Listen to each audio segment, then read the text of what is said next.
തരണമേ. താണു ദൈവത്തിൻ സോനു ഭൂമിയിൽ വീണു താതനോടർത്ഥിച്ചു. കഴിയുമെങ്കിലീ പാനപാത്രമേ പ്രിയദാതാ മാറ്റിത്തരണമേ. താണു ദൈവത്തിൻ സോനു ഭൂമിയിൽ വീണു താതനോടർത്ഥിച്ചു.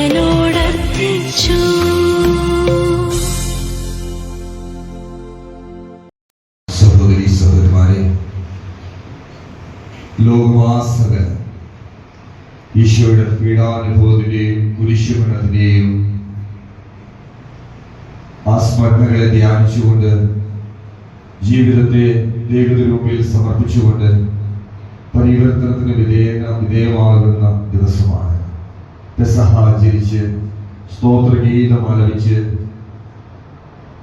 കെദ്രോൻ തോട് കടന്ന് ഒലിവുമലയിലേക്ക് പോയ കർത്താവിനെ ഒറ്റിക്കൊടുത്ത് തള്ളിപ്പറഞ്ഞ് മരണത്തിന് വിട്ടുകൊടുത്തത് ദൈവ പദ്ധതിയുടെ ഭാഗമാണ് എന്ന് സുവിശേഷം വായിക്കുമ്പോൾ നമുക്ക് മനസ്സിലാക്കാം. ഈശോയുടെ തിരുജന്മത്തിന്റെയും മനുഷ്യാവതാരത്തിന്റെയും പരസ്യ ജീവിതത്തിന്റെയും അതോടൊപ്പം തന്നെ പീഡാനുഭവത്തിന്റെയും കുരിശുമരണത്തിന്റെയും ഒക്കെ ഈ ചിന്തകളിലൂടെ നമ്മൾ കടന്നു പോകുമ്പോൾ കർത്താവ് ക്രൂശിതനായത് എനിക്ക് വേണ്ടിയാണ് എന്ന് നമ്മൾ ഒരു നിമിഷം തന്നെ ചിന്തിക്കണം. എൻ്റെ കുടുംബത്തിന് വേണ്ടിയാണ് എന്ന് നമ്മൾ ഒരു നിമിഷം ചിന്തിക്കണം. നമ്മുടെ ഓരോരുത്തരുടെയും നന്മയ്ക്ക് വേണ്ടി ക്രൂശിതനായ കർത്താവിന്റെ തിരുമുമ്പിൽ ഈ ദിവസത്തെ തിരുക്കർമ്മങ്ങളിലൂടെ നമ്മൾ പങ്കെടുക്കുമ്പോൾ ആ കുരിശുമരണത്തിന്റെ സകല യോഗ്യതകളും നമുക്ക് ഓരോരുത്തർക്കും ലഭിക്കണമേ എന്ന ആത്മാർത്ഥമായ പ്രാർത്ഥനയോടെ നമുക്ക് ജീവിതത്തിൽ ഈ തിരുക്കർമ്മങ്ങളിൽ ഹൃദയപൂർവ്വം നമുക്ക് പങ്കുചേരാം. അത്യുന്നതങ്ങളിൽ ദൈവത്തിന് സ്തുതി, മനുഷ്യർക്ക് സമാധാനവും പ്രത്യാശയും എപ്പോഴും എന്നേക്കും. സ്വർഗ്ഗസ്ഥനായ ഞങ്ങളുടെ പിതാവേ, അങ്ങയുടെ രാജ്യം വരണമേ. അങ്ങയുടെ പരിശുദ്ധൻ സ്വർഗ്ഗസ്ഥനായ ഞങ്ങളുടെ പിതാവേ, അങ്ങയുടെ മഹത്വത്താൽ സ്വർഗ്ഗവും ഭൂമിയും നിറഞ്ഞിരിക്കുന്നു. മാലാഖമാരും മനുഷ്യരും അങ്ങ് പരിശുദ്ധൻ എന്ന് ഘോഷിക്കുന്നു. സ്വർഗ്ഗസ്ഥനായ ഞങ്ങളുടെ പിതാവേ, അങ്ങയുടെ നാമം പൂജിതമാകണമേ. അങ്ങയുടെ രാജ്യം വരണമേ. അങ്ങയുടെ തിരുമനസ്സ് സ്വർഗ്ഗത്തിലെ പോലെ ഭൂമിയിലും ആകണമേ. ഞങ്ങൾക്ക് ആവശ്യമായ ആഹാരം ഇന്ന് ഞങ്ങൾക്ക് തരണമേ. ഞങ്ങളുടെ കടക്കാരോട് ഞങ്ങൾ ക്ഷമിച്ചതുപോലെ ഞങ്ങളുടെ കടങ്ങളും പാപങ്ങളും ഞങ്ങളോട് ക്ഷമിക്കണമേ. ഞങ്ങളെ പ്രലോഭനത്തിൽ വീഴാനിടയാകരുതേ. ദുഷ്ടാരൂപേ ഞങ്ങളെ രക്ഷിക്കണമേ.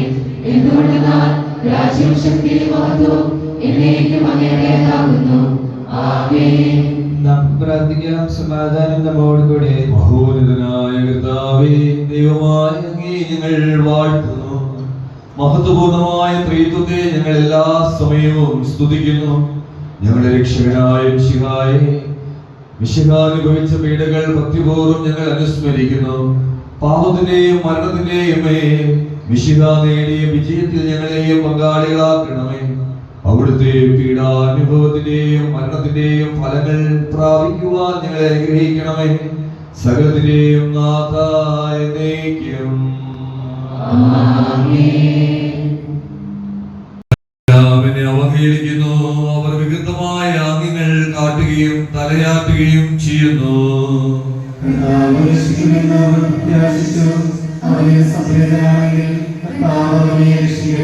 എന്നിൽ നിന്ന് നീ അകന്നിരിക്കരുതേ.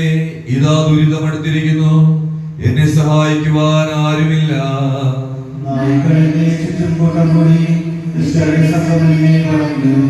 എന്റെ കൈകളും കാലുകളും അവർ തുളച്ചു. അസ്ഥികളെല്ലാം പ്രലപിച്ചു. ആക്ഷേപപൂർവ്വം അവർ തുറച്ചു നോക്കി.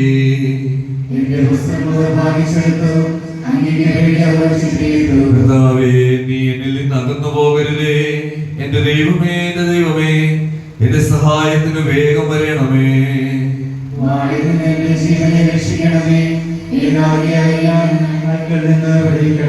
സിംഹത്തിന്റെ വായിൽ നിന്നെ രക്ഷിക്കണമേ. ഉയർന്ന കൊമ്പിൽ നിന്ന് എളിയവനായ എന്നെ വിടുവിക്കണമേ. അവഗണിക്കുകയോ ഉപദ്രവിക്കുകയോ ചെയ്തില്ല. അയാൾ വിളിച്ചപ്പോൾ അവസരിച്ചു. ജനസമൂഹത്തിൽ എനിക്കുള്ള സ്തുതി നിന്റെ പക്കൽ നിന്നാകുന്നു. ഭക്തന്മാർക്കായി നേർച്ച ഞാൻ നിവർത്തിക്കും. ദരിദ്രർ ഭക്ഷിച്ച് തൃപ്തരാകും. കർത്താവിനെ തേടുന്നവർ അവനെ സ്തുതിക്കും.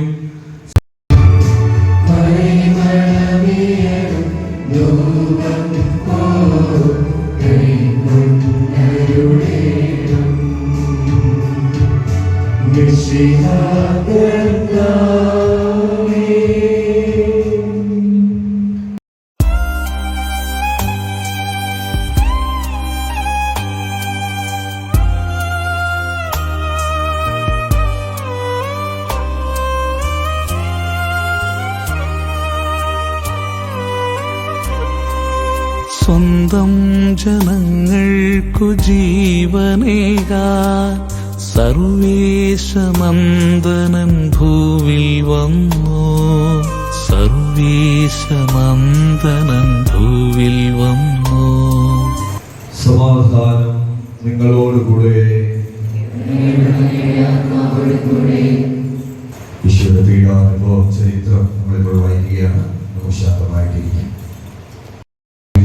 അനന്തരം ഈശോ പത്രോസിനെയും സെബെദിയുടെ പുത്രനായ യാക്കോബ്, യോഹന്നാൻ എന്നിവരെയും കൂട്ടിക്കൊണ്ട് അത്ഭുതം വേദന അനുഭവിക്കുന്നു. നിങ്ങൾ എന്നോടുകൂടെ ഉണർന്നിരിക്കുവിൻ. അനന്തരം അവിടുന്ന് ഒരു കല്ലേറ് ദൂരം മാറി മുട്ടുകുത്തി സാഷ്ടാംഗം വീണ് ഇങ്ങനെ പ്രാർത്ഥിച്ചു. പിതാവേ, കഴിയുമെങ്കിൽ ആ മണിക്കൂറിൽ നിന്ന് അകന്നു പോകട്ടെ. അങ്ങ് സർവശക്തനാണല്ലോ. ഈ കാസ എന്നിൽ നിന്ന് മാറ്റിത്തരണമേ. എങ്കിലും എന്റെ ഇഷ്ടമല്ല, അങ്ങയുടെ ഇഷ്ടം നിറവേറട്ടെ. ഈശോ ശിഷ്യന്മാരുടെ പക്കലേക്ക് മടങ്ങി ചെന്നപ്പോൾ അവർ ഉറങ്ങുന്നതാണ് കണ്ടത്. അപ്പോൾ അവിടുന്ന് പത്രോസിനോട് ചോദിച്ചു, ശിമിയോനെ, നീ ഉറങ്ങുകയാണോ? 1 മണിക്കൂർ നേരം എന്നോടുകൂടെ ഉണർന്നിരിക്കുവാൻ നിങ്ങൾക്ക് കഴിഞ്ഞില്ലല്ലോ. പരീക്ഷയിൽ ഉൾപ്പെടാതിരിക്കുവാൻ ഉണർന്നിരുന്ന് പ്രാർത്ഥിക്കുവിൻ. ആത്മാവ് സന്നദ്ധമാണെങ്കിലും ശരീരം ബലഹീനമാകുന്നു. അവിടുന്ന് വീണ്ടും പോയി അതേ വാക്കുകൾ തന്നെ പറഞ്ഞ് പ്രാർത്ഥിച്ചു. എന്റെ പിതാവേ, ഈ കാസ ഞാൻ കുടിക്കാതെ നിവർത്തിയില്ലെങ്കിൽ അങ്ങയുടെ ഇഷ്ടം നിറവേറട്ടെ. ഈശോ വീണ്ടും തിരിച്ചു ചെന്നപ്പോഴും അവർ ഉറങ്ങുന്നതായിട്ടാണ് കണ്ടത്. അവരുടെ കണ്ണുകൾ അത്രയ്ക്കും നിദ്രാഭാരമുള്ളവയായിരുന്നു. അവിടുത്തോട് എന്ത് മറുപടി പറയണമെന്നറിയാതെ അവർ വിഷമിച്ചു. ഈശോ അവരെ വിട്ട് 3-ാം പ്രാവശ്യവും പ്രാർത്ഥിക്കുവാൻ പോയി. അവിടുന്ന് അതേ വാക്കുകൾ തന്നെ ഉരുവിട്ടുകൊണ്ടിരുന്നു. അപ്പോൾ ഈശോയെ ധൈര്യപ്പെടുത്തുവാൻ സ്വർഗത്തിൽ നിന്ന് ഒരു മാലാഖ പ്രത്യക്ഷനായി. വേദന കടവരമായപ്പോൾ അവിടുന്ന് കൂടുതൽ തീക്ഷ്ണതയോടെ പ്രാർത്ഥിച്ചു. അപ്പോൾ അവിടുത്തെ വിയർപ്പ് രക്തത്തുള്ളികളായി നിലത്ത് വീണു. അവിടുന്ന് പ്രാർത്ഥന കഴിഞ്ഞ് എഴുന്നേറ്റ് 3-ാം പ്രാവശ്യം ശിഷ്യന്മാരുടെ അടുക്കിലേക്ക് ചെന്നു. അവർ അപ്പോഴും ദുഃഖാർത്തരായി തളർന്നു ഉറങ്ങുകയായിരുന്നു. അവിടുന്ന് അവരോട് അരുളി ചെയ്തു, ഇപ്പോഴും നിങ്ങൾ ഉറങ്ങി വിശ്രമിക്കുകയാണ്. ഇതാ മനുഷ്യപുത്രൻ പാപികളുടെ കൈകളിൽ ഏൽപ്പിക്കപ്പെടാനുള്ള സമയമായി.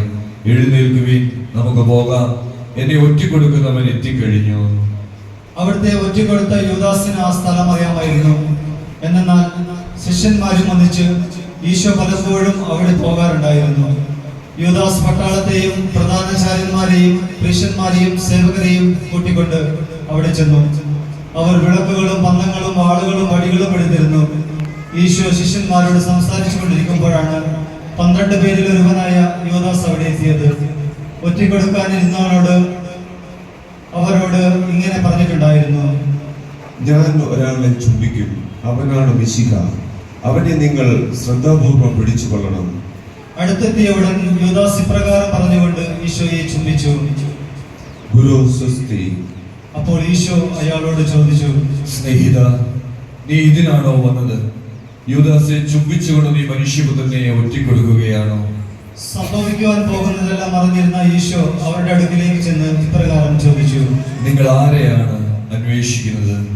അവർ അവിടത്തോട് പറഞ്ഞു, നസ്രായനായ യേശുവിനെയാണ് നിങ്ങൾ അന്വേഷിക്കുന്നത്. കാണുന്നവരെല്ലാം എന്നെ അവഹേളിക്കുന്നു, വികൃതമായ ആംഗ്യങ്ങളാൽ നിന്ദിക്കുന്നു. അവന്റെ കർത്താവിനെ ആശ്രയിച്ചല്ലോ, അവിടുന്ന് അവനെ രക്ഷിക്കട്ടെ. അവിടുന്ന് അവനെ സ്നേഹിക്കുന്നുണ്ടെങ്കിൽ അവനെ സ്വതന്ത്രനാകട്ടെ. എന്റെ ജനനം മുതൽ തന്നെ അങ്ങനെ ദൈവവും അഭയവുമാകുന്നു. അങ്ങേക്ക് ഞാൻ സ്വയം സമർപ്പിച്ചിരിക്കുന്നു. ഞാൻ ദുഃഖിതനായിരിക്കാൻ എന്നിൽ നിന്ന് അകന്നു പോകരുതേ. എന്നെ സഹായിക്കാൻ ആരുമില്ല. ബൈസാനിലെ മൃഗങ്ങൾ എന്നെ വളഞ്ഞു, അലറുന്ന സിംഹത്തെ പോലെ അവ എന്നെ വിഴുങ്ങുവാൻ വന്നു. വെള്ളം പോലെ ഞാൻ ഒഴുകിപ്പോയി, എന്റെ സന്ധികൾ ഏർപ്പെട്ടിരിക്കുന്നു. എന്റെ ഹൃദയം മെഴുകിന് തുല്യമായി, ഉള്ളിലെ അവയവങ്ങൾ ഉരുകി തുടങ്ങി. പോലെ എന്റെ തൊണ്ടവരകളും നാവ് തൊണ്ടയോട് ഒട്ടിച്ചേർന്നു. അങ്ങനെ മരണത്തിലേക്ക് നയിച്ചിരിക്കുന്നു. നായികൾ എന്നെ ചുറ്റി വളഞ്ഞു, ദുഷ്ടന്മാർ എന്നെ വലയം ചെയ്യുന്നു. ആ എഴുത്ത് ഇങ്ങനെയായിരുന്നു: യൂദന്മാരുടെ രാജാവായ നസ്രായനായ യേശു. അവിടുത്തെ കുരിശിൽ തറച്ച സ്ഥലം പട്ടണത്തിന് സമീപമായിരുന്നതിനാൽ യൂദന്മാരിൽ പലരും അത് വായിച്ചു. ഹീബ്രു, ലത്തീൻ, ഗ്രീക്ക് എന്നീ 3 ഭാഷകളിലും അത് എഴുതപ്പെട്ടിരുന്നു.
ഈശോയിലെ സ്നേഹമുള്ള മാതാപിതാക്കളെ, സഹോദരീ സഹോദരന്മാരെ, ഈശോയുടെ കുഞ്ഞുമക്കളെ, വിശുദ്ധ വാരത്തിലെ ഏറ്റവും വികാരനിർഭരമായ മണിക്കൂറുകളിലേക്ക് നമ്മൾ എത്തിച്ചേർന്ന് നിൽക്കുകയാണ്. ആദ്യയിലെല്ലാം ശൂന്യമായിരുന്ന വചനം പ്രസ്താവിക്കുന്നത് പോലെ പരിശുദ്ധ ദൈവത്തിന്റെ പരിശുദ്ധാത്മാവ് ജലത്തിനു മുകളിൽ ഒഴുകിക്കൊണ്ടിരുന്ന കാലഘട്ടത്തിൽ ഉണ്ടാകട്ടെ എന്ന ഒരു വാക്കിലൂടെ പ്രപഞ്ചത്തെ മുഴുവൻ സൃഷ്ടിച്ച ദൈവത്തിന്റെ അധരത്തിൽ നിന്ന് പുറപ്പെട്ട ദൈവത്തിന്റെ ശബ്ദമാണ്, വചനമാണ് ഈശോ എന്നാണ് വചനം നമ്മളെ പഠിപ്പിക്കുക. ആ വചനം ദൈവം തന്നെ മനുഷ്യനായി അവതരിക്കുകയും മനുഷ്യനെ പോലെ പാടുപീഡകൾ സഹിച്ച് ഭൂമിയിൽ ജീവിക്കുകയും മനുഷ്യന്റെ രക്ഷയ്ക്ക് വേണ്ടി സ്വയം സമർപ്പിക്കുകയും ചെയ്ത കർത്താവ് ഭൂമിക്കും ആകാശത്തിനും മധ്യേ തൂങ്ങിക്കിടക്കുന്ന വളരെ വികാര നിർഭരമായ ഒരവസ്ഥ. നമ്മൾ ഈ പീഡാനുഭവ ചരിത്രം വായിച്ച് ധ്യാനിക്കുമ്പോൾ എല്ലാ വർഷവും വായിക്കുകയും ഒരുവിധം എല്ലാ നോമ്പുകാലത്തിലെയും വെള്ളിയാഴ്ചകളിൽ ഈശോയുടെ പീഡാനുഭവത്തെ ധ്യാനിക്കുകയും ഒക്കെ ചെയ്യുന്ന നമുക്ക് ഈ വികാരത്തിന്റെ തീവ്രത നഷ്ടപ്പെട്ടു പോകാനായിട്ടുള്ള സാധ്യതയുണ്ട്. നമുക്ക് കുരിശിന്റെ വഴിയിലൂടെ ധ്യാനിച്ച് ചിന്തിക്കുമ്പോൾ അല്ലെങ്കിൽ പീഡാനുഭവ ചരിത്രം ഇന്ന് വായിച്ചപ്പോൾ നമുക്ക് എന്ത് വികാരമാണ് നമ്മുടെ മനസ്സിലൂടെ കടന്നു വന്നത് എന്ന് വളരെ വ്യക്തമല്ല.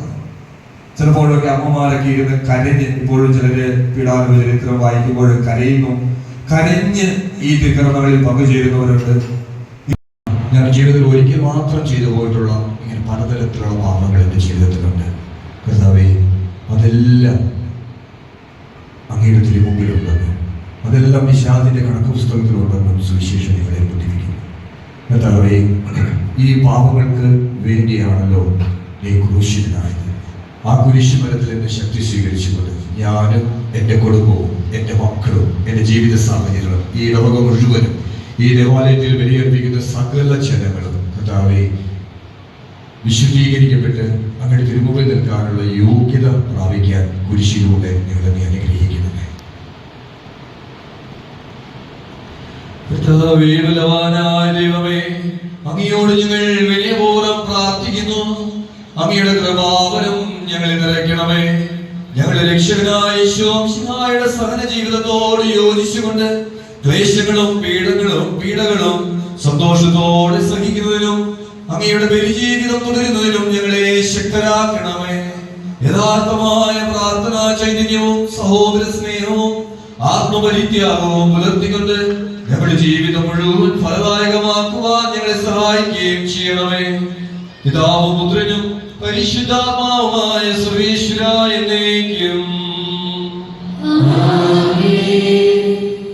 നമ്മുടെ കർത്താവ് യേശുമിശിഹായുടെ കൃപയും പിതാവായ ദൈവത്തിന്റെ സ്നേഹവും പരിശുദ്ധാത്മാവിന്റെ സഹവാസവും നാം എല്ലാവരോടും കൂടെ ഉണ്ടാകും, ഇപ്പോഴും എപ്പോഴും എന്നേക്കും. നമ്മുടെ രക്ഷാപരമായ ശരീരത്തിന്റെ രഹസ്യങ്ങളെ നമുക്ക് എല്ലാവർക്കും ഭക്തിയാത്രങ്ങളോടെ സമീപിക്കാം.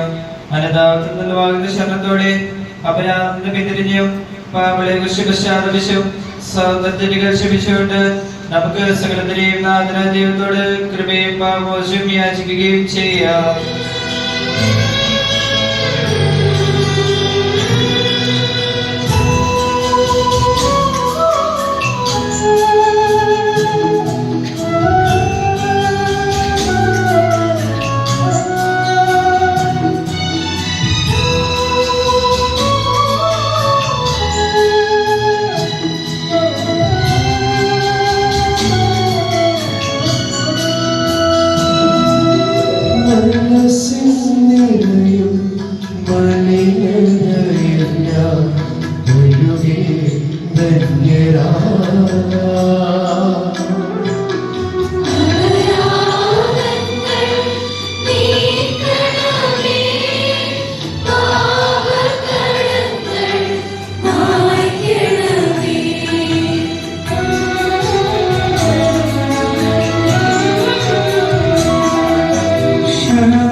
എന്തുകൊണ്ടെന്നാൽ സ്വർഗത്തിലും ഭൂമിയിലും രാജ്യവും ശക്തിയും പ്രാബല്യവും അധികാരവും അങ്ങയുടേതാകുന്നു, ഇപ്പോഴും എപ്പോഴും എന്നേക്കും. സമാധാനം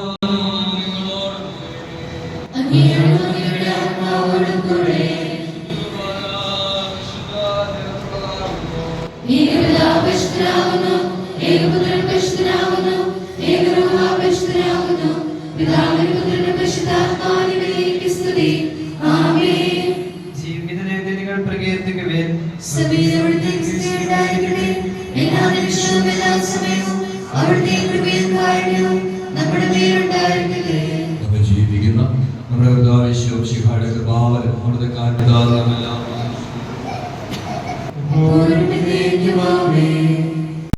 നിങ്ങളോടുകൂടെ യോഹന്നാൻ അറിയിച്ച നമ്മുടെ കർത്താവിന്റെ പരിശുദ്ധ സുവിശേഷം. അത് സാബത്തിനുള്ള ഒരുക്കത്തിന്റെ ദിവസമായിരുന്നു. ആ സാബത്ത് ഒരു വലിയ ദിവസമായിരുന്നു. സാബത്തിന് ശരീരങ്ങൾ കുരിശിൽ കിടക്കാതിരിക്കാൻ വേണ്ടി അവരുടെ കാലുകൾ തകർക്കാനും അവരെ നീക്കം ചെയ്യാനും യഹൂദർ പീലാത്തോസിനോട് ആവശ്യപ്പെട്ടു. അതിനാൽ പടയാളികൾ വന്ന് അവനോട് കൂടെ ക്രൂശിക്കപ്പെട്ടത് രണ്ടുപേരുടെയും കാലുകൾ തകർത്തു. അവർ യേശുവിനെ സമീപിച്ചപ്പോൾ അവൻ മരിച്ചു കഴിഞ്ഞു എന്ന് കാണുകയാൽ അവന്റെ കാലുകൾ തകർത്തില്ല. എന്നാൽ പടയാളിയിൽ ഒരുവൻ അവന്റെ പാർശ്വത്തിൽ കുന്തമിട്ട് കുത്തി. ഉടനെ അതിൽ നിന്ന് രക്തവും വെള്ളവും പുറപ്പെട്ടു. അത് കണ്ട ആൾ തന്നെ സാക്ഷ്യപ്പെടുത്തിയിരിക്കുന്നു. അവന്റെ സാക്ഷ്യം സത്യവുമാണ്. നിങ്ങളും വിശ്വസിക്കേണ്ടതിന് ഞാൻ താൻ സത്യമാണ് പറയുന്നതെന്ന് അവൻ അറിയുകയും ചെയ്യുന്നു. അവന്റെ അസ്ഥികളിൽ ഒന്നുപോലും തകർക്കപ്പെടുകയില്ല എന്ന തിരുവെഴുത്ത് പൂർത്തിയാകാൻ വേണ്ടിയാണ് ഇത് സംഭവിച്ചത്. മറ്റൊരു തിരുവെഴുത്ത് ഇങ്ങനെ പറയുന്നു: തങ്ങൾ കുത്തി മുറിവേൽപ്പിച്ചവനെ അവർ നോക്കി നിൽക്കും. യഹൂദരുടെ ഭയം നിമിത്തം യേശുവിന്റെ രഹസ്യ ശിഷ്യനായി കഴിഞ്ഞിരുന്ന അരിമത്യാക്കാരൻ ജോസഫ് യേശുവിന്റെ ശരീരം ഏറ്റെടുത്ത് മാറ്റാൻ പീലാത്തോസിന് അനുവാദം ചോദിച്ചു. പീലാത്തോസ് അനുവാദം നൽകി. അവൻ വന്ന് ശരീരം എടുത്തു മാറ്റി. യേശുവിനെ ആദ്യം രാത്രിയിൽ ചെന്ന് കണ്ട നിക്കോദെമോസും അവിടെ എത്തി. നീറയും ചെന്നിനായകവും ചേർന്ന് ഏകദേശം 100 റാത്തൽ സുഗന്ധദ്രവ്യവും അവർ കൊണ്ടുവന്നിട്ടുണ്ടായിരുന്നു. അവർ യേശുവിന്റെ ശരീരം എടുത്ത് യഹൂദരുടെ ശവസംസ്കാര രീതി അനുസരിച്ച് സുഗന്ധദ്രവ്യങ്ങളോട് കൂടെ കച്ചിയിൽ പൊതിഞ്ഞു. അവൻ ക്രൂശിക്കപ്പെട്ട സ്ഥലത്ത് ഒരു തോട്ടവും ഉണ്ടായിരുന്നു. ആ തോട്ടത്തിൽ അതുവരെ ആരെയും സംസ്കരിച്ചിട്ടില്ലാത്ത ഒരു പുതിയ കല്ലറയും ഉണ്ടായിരുന്നു. യഹൂദരുടെ ഒരുക്കത്തിന്റെ ദിനമായിരുന്നതിനാലും കല്ലറ സമീപത്തായിരുന്നതിനാലും അവർ യേശുവിനെ അവിടെ സംസ്കരിച്ചു. നമുക്ക് പ്രാർത്ഥിക്കാം. സമാധാനം നമ്മോടുകൂടെ. സമാധാനം ലോകത്തിന്റെ നാനാഭാഗങ്ങളിലും സ്ഥാപിക്കണമേ. നിന്റെ കുരിശു വഴി തിരുസഭയെ ശക്തിപ്പെടുത്തുകയും അവരുടെ സന്താനങ്ങളെ സംരക്ഷിക്കുകയും ചെയ്യണമേ. ഞങ്ങൾ സഭയിൽ നിനക്ക് സ്തുതിയും ബഹുമാനവും കൃതജ്ഞതയും ആരാധനയും സമർപ്പിക്കുവാനിടയാകട്ടെ. സകലത്തിന്റെയും നാഥായ നീക്കും. എന്റെ കൈകളും കാലുകളും അവർ തുളച്ചു, എന്റെ അസ്ഥികളെല്ലാം അവർ എണ്ണി. അവർ എന്നെ ഉറ്റുനോക്കി. അവന്റെ വസ്ത്രം പങ്കിട്ടെടുത്തു, എനിക്ക് വേണ്ടി അവർ ചെയ്തു. കർത്താവേ, എന്നിൽ നിന്ന് അകന്നു പോകരുതേ. എന്റെ സഹായത്തിന് വേഗം വരണമേ. പിതാവിനും പുത്രനും പരിശുദ്ധാത്മാവിനും സ്തുതി. സമാപനാശീർവാദനായിട്ട് പോകുന്നു. പിതാവിന്റെ മഹത്വത്തിന്റെ പ്രകാശവും അനാദിയിൽ ജനിച്ചവനും സൃഷ്ടികൾക്കും സമയത്തിനും അതീതനും സമയത്തിന്റെ പൂർണ്ണതയിൽ മനുഷ്യനായി അവതരിച്ചവനും യോഹന്നാനിൽ നിന്ന് മാമോദീസ സ്വീകരിച്ചുകൊണ്ട് തന്റെ പരസ്യ ജീവിതം ആരംഭിച്ചവനും അത്ഭുതങ്ങളും അടയാളങ്ങളും വഴി തന്റെ ദൈവത്വം തെളിയിച്ചവനും വിജയശ്രീലാളിതനായ ജെറുസലേം പട്ടണത്തിൽ പ്രവേശിച്ചവനും പീഡകൾ സഹിച്ചിരേ ദിവസം കുരിശിൽ സ്വയം അർപ്പിച്ചവനും 3-ാം ദിവസം ഉയർത്തെഴുന്നേറ്റ് ഉയർപ്പിലുള്ള പ്രത്യാശ ഞങ്ങൾക്ക് പ്രദാനം ചെയ്തവനുമായ കർത്താവേ, നിന്നെ ഞങ്ങൾ സ്തുതിച്ച് ആരാധിക്കുന്നു. സകലത്തിന്റെയും നാഥനും എല്ലാത്തിന്റെയും പരിപാലകനും നിന്നിൽ ഞങ്ങൾ പ്രത്യാശ അർപ്പിക്കുകയും ചെയ്യുന്നു. അനുതാപത്തോടെ നിന്റെ തിരുമുമ്പിൽ നിൽക്കുന്ന പാപികളും ബലഹീനരുമായ ഞങ്ങളുടെ പാപങ്ങളും കുറ്റങ്ങളും ക്ഷമിച്ച് നല്ല കളനോടും നിന്റെ കളനോടൊപ്പം നിന്റെ രാജ്യത്തിന് ഞങ്ങളെ അർഹരാക്കണമേ. നിന്റെ വിശുദ്ധ കുരിശിന്റെ ശക്തിയാൽ രഹസ്യവും പരസ്യവുമായ എല്ലാ വിപത്തുകളിൽ നിന്ന് ഞങ്ങളെ സംരക്ഷിക്കുകയും ചെയ്യണമേ, ഇപ്പോഴും എപ്പോഴും എന്നേക്കും. ആമേൻ.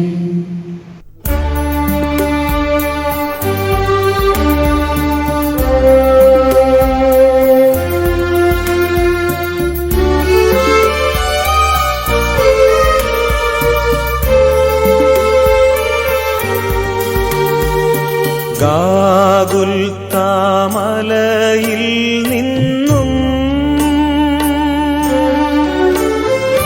വിലാപത്തിൻ മാറ്റൊലി കേൾപ്പൂ. ഏവമെന്നെ ക്രൂശിലേറ്റുവാൻ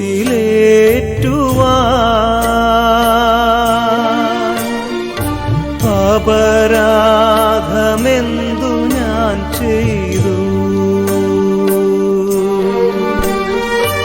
ഗാഗുൽത്താമലയിൽ നിന്നും വിലാപത്തിൻ മാറ്റൊലി കേൾപ്പൂ.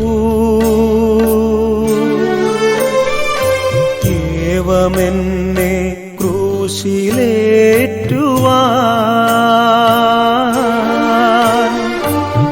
അപരാധമെന്തു ഞാൻ ചെയ്തു?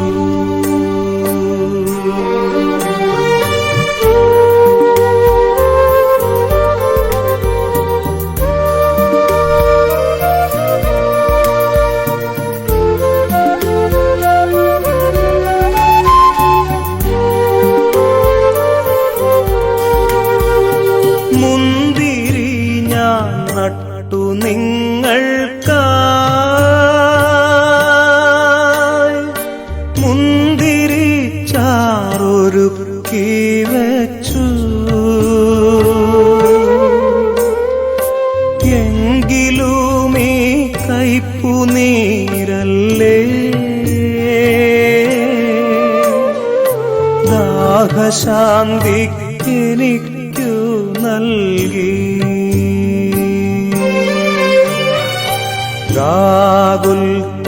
ഗാഗുൽത്താമലയിൽ നിന്നും വിലാപത്തിൻ മാറ്റൊലി കേൾപ്പൂ. ഏവമെന്നെ ക്രൂശിലേറ്റുവാൻ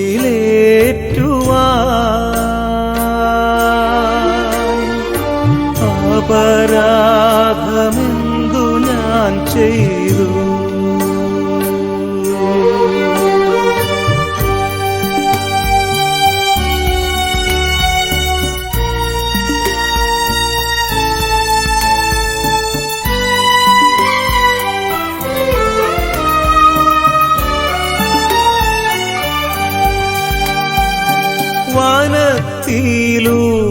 വനത്തിലൂടാനയിച്ചു ഞാൻ,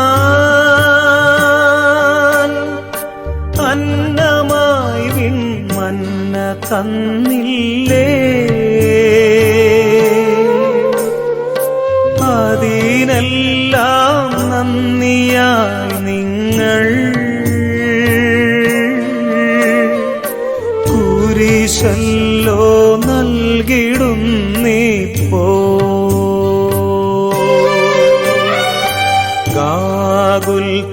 ഗാഗുൽത്താമലയിൽ നിന്നും വിലാപത്തിൻ മാറ്റൊലി കേൾപ്പൂ. ഏവമെന്നെ ക്രൂശിലേ